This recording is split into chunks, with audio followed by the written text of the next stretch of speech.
Clearly, we work in public health emergency preparedness, which means every day we're ready to climb Mount Everest, whether that's in regard to our trainings and exercises, in regard to H1N1, anthrax, pandemics, or anything else that really gets thrown our way. Although I'm currently the director of the Office of EMS in Connecticut Department of Public Health, I was the chief of Public Health Emergency Preparedness in Prince George's County, Maryland for the last 4.5 years, and that's where the vast majority of this experience and this presentation will come from. I won't be as funny as the person who came before me, but I'll try my best. Clearly, Prince George's County sits in the National Capital Region, right up next to Washington, D.C. Sometimes I call this area Threat Central, and sometimes I call it Anthrax Alley. But either way, what you can tell is we do have a lot of challenges in regard to public health preparedness. And the nature of today's session is what comes first?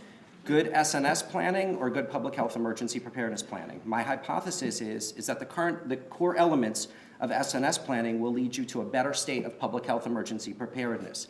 And this is the dreaded TAR document, one of our guiding documents for mass dispensing. And one of the things that I'm going to do today is take elements of this and show you how they really apply to public health emergency preparedness. And one of the things that we see is in Section 1, it asks you about open pods and closed pods. In Prince George's County, Maryland, we had a very, very robust closed pod presence. And you'll see some of that's our mega churches, one of that's University of Maryland and College Park, and one of that is the NASA Goddard Space Flight Center. And what we would do is actually call on our closed pod partners for everything that we needed. Another large element of Section 1 is the writing of an emergency operations plan. And as anyone sitting here can tell you, writing the EOP, whether in regard to your state or region, it's really an easy thing, correct? Right, that's what I thought. And of course, we're talking about NIMS and ICS also in Section 1, and I sometimes jokingly refer to it as the language of the responder. But in public health emergency preparedness, we need to be able to speak that language, and our SNS planning assists us, our TAR planning assists us actually in speaking that language. One of the other elements brought out in the TAR document in Section 1 is that CRI or SNS working group. Some municipalities meet once a year to review the basics of SNS, and other municipalities are consistently meeting with their partners. But those meetings don't only apply to SNS, those meetings take it to the next level, and they apply to public health emergency preparedness as a totality. And that actually is one of our proofs. That's a vaccination clinic where we had multiple partners exercise together. So it's not just that paper planning, it's not just that SNS meeting, it's everything. And clearly when we have this person in the audience now, by the way, and clearly when we talk about the TAR, we're also talking about under Section 5, when we talk about messaging development and messaging dissemination, don't worry, you look fine, I promise.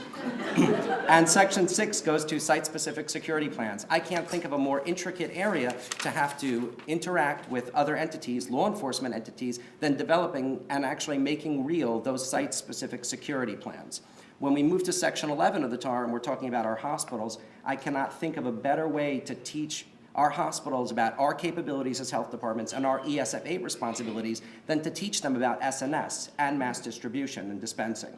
And when we move on from Section 11 to Section 12, it's those trainings, those exercises, and the development of those that take us to the next level. It's those trainings, exercises that we talk about in Section 12, whether they're SNS related, whether they're mass dispensing related, or whether they're related to something else, that really take us from paper planning, that take us from just meetings to the next level, that take us to a real readiness. And of course, we want those exercises to be HCEP compliant.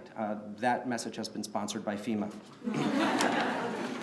So let me make it very clear. The last 4 minutes of me talking hasn't really just been theoretical. It's been quite practical on a number of levels. The first level is in 2007, Prince George's County got in the 50s on its LTAR score. Last year, we got a 99%.